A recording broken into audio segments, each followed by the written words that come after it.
baseball world puts us in a place right now where, and you and I were talking about this off the air, the Seattle Mariners are out of the playoff hunt, kind of, not really. This is the crazy world that the American League West lives in. The Texas Rangers started off running the West. Then the Astros took over. They've gone back and forth, and as of late, the Texas Rangers took control of the division from the Houston Astros. If the playoffs were to start, there's only this week to go and it's done. The Texas Rangers and the Houston Astros are fighting to get in the postseason. But this is how crazy the life is in the American League West. The Rangers could win the division or be a wild card team or not be in the playoffs. The Houston Astros could retake the AL West or be a wild card team or not make the playoffs. Seattle, who's out of the wild card, could get into the wild card and win the American League West. And if this isn't poetic, the Seattle Mariners' final 2 series of the season, 3 games against the Astros at home in Seattle and 4 games against the Texas Rangers. Seattle is in complete control of their playoff future, and the Rangers and the Astros have to play Seattle. So either Seattle is going to find their way out and stay out, or the Rangers might be out, or the Astros. How crazy is this division that all 3 teams are alive, and any one of these teams could go from being out to being in the wild card to winning the division, and the team that leads the division could fall out of the playoffs in a week. That's when they set this up. They realized that another extra wild card team would keep more teams interested in the end of the year. Yeah. And these are all first class teams you're talking about. All 3 of these teams got over 90 wins. I mean, they got pitching, they got defense, they got it all. Yeah, close to 90. Yeah. I still like Houston because of they've been there, done that. I like the Altuve and Bergman connection. Big Garcia guy. The only thing that's disappointing me with the Astros now is that Justin Verlander's come back now as a rented arm to try to get the team into the playoffs, perhaps maybe win the World Series. I'm not sure that Justin Verlander can pitch anymore right now this year. So that big move that they made, getting him from the Mets and coming over here, probably to give him a boost, it ain't working. So Houston's always had a problem pitching, but they had Garrett Cole years ago too, and he won everything for them. Well, I'll say this. If the Houston Astros are having any trouble down the stretch with a few games to play, maybe they should call C.J. Stroud since he had such a great game against the Jaguars. Yeah, I like that. but he can throw 90. but you know, so we look at that in the AL West, and then you look at the NL West, and in the NL West, the Arizona Diamondbacks, believe it or not, had been leading the division for a while. The Dodgers took over, and now Arizona fights to get in. The Colorado Rockies fell off this season. The Padres and the Giants came into the final week with some hope, but they've faltered this season.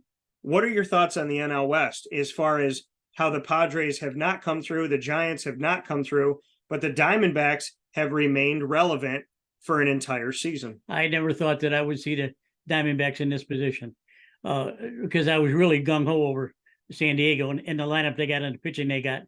They sure have spent a lot of money. But I think they got a culture problem over there. And I read that, I say that gently too, because I'm not sure about that. I just read some other pundit suggested that maybe they have a problem in their clubhouse, that maybe some of the Latin kids don't take things that seriously. And, you know, the Latin kids got to learn. I mean, San Diego was a huge disappointment this year, huge disappointment. So, you know, they've made their bed and now they got to lie on it. And now they're stuck. They're thinking about it all winter long, thinking about next year. Yeah. Well, we're going to make things different. We're going to pick up some more pitching, maybe another hitter here and there, you know. The Diamondbacks are put in position because other teams have faltered and they have taken control. And I like that. Their one pick, what's the one good pitcher? Zach Allen. Zach Allen. This kid's tough. Yeah. This kid, he's a dynamite stopper. Guys, yeah. He's once every 5 days. You can count on him out there. He's the one that can stop the bleeding. So in a short series with 5 games, there's a chance that he could maybe pitch twice. So you don't want to ride them like that, but you don't have any choice. You got to play a wild card, then you got to play a division championship, then you got to play the league championship, then you got to play the World Series. His arm is going to be tired, but in order to get from step A to step B and step Z, you need a stud like that. I mean, he's the one that can do it. Maybe that's his nickname. Maybe we start calling him Step Z because of Zach Allen. So Step Z steps up to I love that. So maybe Step Z is my new thing. Copyright and TM. Wake Up Call with Dan Tortora for Step Z for Zach Allen. But here's the thing. Everything you're talking about is a good problem to have. I'd rather have a tired arm in the postseason than be watching like so many teams. Right. And you look beyond that. Could the Padres end up being the new Angels? And what I mean by that is spending a ton of money and not going anywhere. Yes, I suppose so. Now, I just read yesterday that the Angels are shutting down Mike Trout. And he might be leaving too. No, people know that Mike Trout is my favorite player. Period. Bar none. No one's better. No one can be better. 10 years in this league, 3 times MVP. He's a stud. But for some reason, every season, he's got one little nagging something that bothers him. Yeah. Whether it's a groin problem a couple of years ago, a hamstring a couple of years ago, now a broken hand. I mean, the guy he looks like a fullback, a middle linebacker, and he's a big, strong man. Yes, they help. And I don't know how he can, I don't know how he cannot play, but I don't think it's anything he's doing. I just think it's bad luck. But, LA has got to surround him with ball players. They brought in Anthony Rendon for several $1 million from Washington. They got Ohtani. What that cost him $50 million just to talk to him. So those 3 guys can be the catalyst going forward. But you need other players too. You need role players. You need a good first baseman. You need a good catcher. You need 2 or 3 pitchers. Well, and I told you this a couple of years ago, 2 years ago, when they drafted 17 spots. They drafted 17 pitchers. Where are they? They haven't panned out. But here's the thing. As in any relationship, they would tell you, you can argue in a relationship, but if one of you leaves the apartment and cleans out your clothes from the dresser, it's a lot harder for the relationship to last when you're brought to a point of cleaning out the closet. Shohei Ohtani cleaned out his locker. It's a lot harder to keep a relationship going once somebody commits to taking their stuff, putting it in a box, and leaving. So Shohei Ohtani building around him, that day might be over in LA for the Angels. And we'll see as we go forward. But I want to make a note of this. We talk about the Padres and the Angels spending this money and that money and all that stuff. The cheapest payroll in baseball in 2023 is the best team in the entire 15-team American League, the Baltimore Orioles. Yep. Cheapest payroll, yet look at what they've done with it. Yep, they've done a great job. Really great. You like job. their pitchers? You like Absolutely, their rotation? Absolutely. Yeah. They know how to win in their own division. Boston flamed out. Toronto is still there. Toronto still got the 3 kids that they're going to build on. Bichette, Biggio, and Guerrera. They got some good, solid pitching. Toronto underperforms sometimes. I don't know why that is. Yeah. These kids that come up with reputations and, my father played in the league for 20 years and he's going to be in the Hall of Fame and I want to do just like him. Well, it's okay to say that, but they got to keep playing to do that. Now, Bo Bichette is, besides Guerrera, Bo Bichette is the only one that's really come through. He's hit over 300, hits homers, steals bases, plays a great shortstop. I mean, the kid can pick anything. He's a really super ball player. I don't understand why some of these other teams don't come up to the level of what Baltimore has done this year. Baltimore did exactly what Arizona did. 2 years ago, last year they were terrible, pitiful. They almost lost 100 games. Now, what turned it around? They went out to free agents, signed some guys, brought some guys up to the minors. They've worked out in spring training, and look where they are. They're going to almost win 100 games from almost losing 100 games. So that just takes dedication and really good corporate management, well, with the GM and the coaches and everything. What can you say? I mean, Baltimore is a great story, as is Arizona. I just don't think that Arizona is going to be able to hang in there with the big boys once they get going. But they have to get by. They have to get by the wild card first. Then they have to get by the best of 5 series. Yeah, we will see. Couple questions before we hop out of here. Which team in the state of New York is in worse shape going into 2024? The Mets or the Yankees? The Mets set it up perfectly this year. I'm reading about it. As I can't believe that Max Scherzer and Justin Verlander, 2 multiple Cy Young Award winners and future Hall of Fame players, are going to be on the same team pitching for the Mets. Everyone's going to lay down. It didn't happen that way. These guys are in their late 30s. Didn't even keep them together for a year. They couldn't even do that. So what do? They fire sale them out. Now they're done. Now they're not going anywhere. They got Pete Alonso. Where's he going? But you like Kodai Senga, right? The young pitcher. He's good. And you got McNeil, who's won the batting title 2 years ago. He can over 300 anytime. And you got the Yankees are absolutely pitiful. Now, what their general manager did was the smart thing. Is he's got a really good farm system. He brought up 3 guys to merge with the 2 that he's already got there. Anthony Volpe and the other guy, I can't remember their name. Anyway, those 5 guys are going to be the impetus for next year. Yankees right off the bat. They're gonna be right there in spring training. They're gonna go with the young guys. They're gonna get rid of some of these old guys, like they got rid of Donaldson. They'll probably get rid of Stanton. They got to keep Judge. You know, they got to keep Harrison Bader go. Gators. Thank you. Good player, good player. So they have their team. They have their team set. All they got to do is play. Now, with 5 or 6 games left, it doesn't make any difference. But you're giving these young men a chance to play in the late season.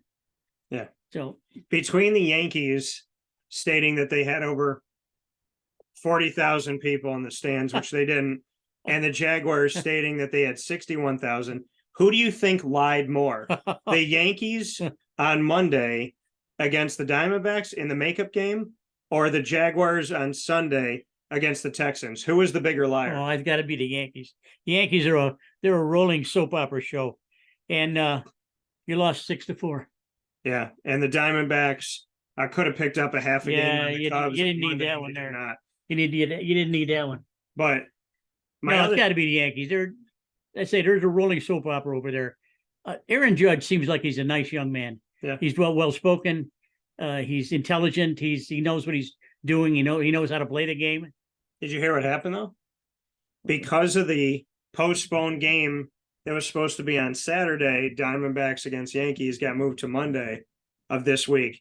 Because the game got postponed, guess what happened? What? Aaron Judge's bobblehead night got moved off of Saturday to 2024. They can't get him. No, they're not going to the playoffs. And because a game got postponed 2 days, Aaron Judge bobblehead night will be next year. Oh, I thought maybe they have it today with about what a 3 sin. people. What a sin. It is. Yeah, if it was bobblehead day on Monday, September 25th, for the Diamondbacks to play the Yankees, if they said the first 100 people got bobbleheads, I'll tell you something. Everybody that went to the Yankees game would have gotten 3. Because there's about 100 people there. So first 100 people, or I'm sorry, there's about 30 people there. So think about it that way, PJ. First 100 people get a bobblehead at that Yankees game. Everybody would have had 3. 33 people with 3 bobbleheads, selling 2 on eBay. The Yankees have got it. They know what they need to get done. They need a better team around Aaron Judge. Yeah. They need the 5 kids to play their way into the lineups, which they already have done. I think they're going to stick with them. They need one thing that you need. And they need to get more pitching besides Garrett Cole. That's the big thing. I mean, Garrett Cole is another stud. You throw him out there every 5 days and he pitches his heart out. So Garrett Cole's probably going to have a real long off season because he did not like he's not a very argumentative guy, and he got pissed off a couple of times when some other players were thrown at some of his players, and he got really aggravated. I never saw that from him. Because when he's on the mound, he's just a bulldog, He's like Verlander. He just doesn't give up. So, Garrett Cole, to me, is a Cy Young Award winner for the American League. I think some of the candidates didn't play up to their pitch up to their personas, and but Cole winning, I don't know, 14 games and with an ERA under 3, strikeouts are almost 300. Yeah. So I mean, he's a no slammer. Keep your ERA under 3 this season. I think you definitely have to be at the top of the pile as far as how many wins you have in games played. That's important. So if your ERA is under 3 and you played a certain amount of games and you faced a certain amount of batters, statistically looking at Garrett Cole as an ace, I don't know. And strikeouts, yeah. too. Strikeouts. He's probably got pretty close to 300 strikeouts. Because, and I have to preface the point because of the fact that someone could turn around and say some pitcher pitched 1 game and their ERA was 1, but they pitched 1 game. Yeah. My final question to you is, why does this country think the Oakland A's are the worst team in baseball when they have seemingly forgotten that the Kansas City Royals have also lost over 100 games? Everyone the whole season was talking about the debacle of the Oakland A's, but Kansas City, they're not looking to leave Kansas City. They're not looking to relocate. They're not looking to bail on the city that they're in. Yet Kansas City, arguably, within a game or 2, is the worst team in baseball. What happened? They fell apart. I don't think that they set up their team right coming from spring training. Again, they didn't have enough pitching. It was just not several years, just a few years ago that Kansas City was a World Series champion. But it's how fast you can fall off the face of the earth when you're not playing. Where's the record? They're 100 over 100 went 54 over and 102 at the time we're talking. Now, if you look at their stats, if you look at their team ERA and their team batting averages, you're probably going to see it. They're on the below the leagues too. So it's too bad. It's crazy to see where Kansas City fell. Chicago White Sox. Well, look at the Angels. Just 3 weeks ago, they were at 500. Yeah, and now 16 games below. And the kid is out. They're almost Trout is out now. Yeah, Rendon. I don't know if he's not going to play this year anymore. Rendon's a huge disappointment to me. I thought he was going to be that. And then they traded Jared Welch to the. I should have done that anyway. And we've got 3 studs right there in a row. Yeah. You got Trout at second, Anthony Rendon batting third, and Ohtani fourth. I mean, you can score some runs with those 3 guys in the batting averages. Maybe next year. Yeah, we shall see what happens here as the Angels have fallen off the map. Any final notes in our bonus coverage this week of Papa Joe and DT? Well, I'm curious to find out how the season ends. I want to see how things shake down with some of the matchups that we were talking about, especially with Marlins, Cubs. They're all alive too. Yep. And we should know pretty soon who's going to be leading what.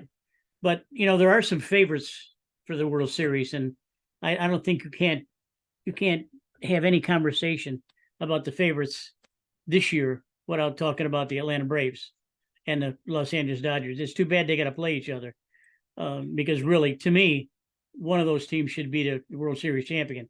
And it's a shame that we have to watch them play each other before they go play the American League. Let's see if we can finish off this way. Go Gators. Big. What? Big. Big. You're supposed to say brother. Oh, get out of here. We'll talk with you all soon. No, man. Wake Up Call with Big Dan brother. Tortora. Papa Joe and myself, Dan Tortora. Be with us every single Thursday from 9 a.m. to 11 a.m. Eastern Time. And of course, Wake Up Calls Monday through Friday from 9 a.m. to 11 a.m. worldwide Eastern Time. You can watch and listen anywhere in the world on Facebook.com and YouTube.com/WakeUpCallDT and on WakeUpCallDT.podbean.com. For everything, go to WakeUpCallDT.com, Facebook at WakeUpCallDT, X at CallDT, and Instagram at WakeUpCall_DT. God bless, no stress, do your best. For Papa Joe, I'm Dan Tortora. We'll talk soon. Thank you.